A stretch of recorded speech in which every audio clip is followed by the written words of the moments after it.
So a couple of days ago, right, I went to got this game lot. I got this game and a whole bunch of GameCubes and other stuff, and it came with these Pokemon cards, right?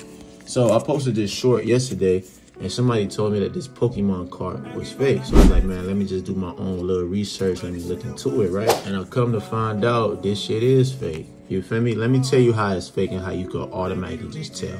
Now, I don't know if you can see it, but this blue is way more potent than this one, bro. You see it? You can tell that it's faded.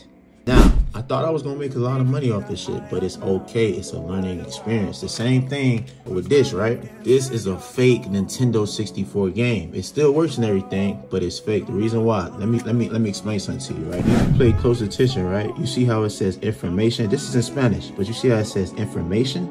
Now check this out, right? This is a real Nintendo N64 game. Look at the difference. You see that? You see the C?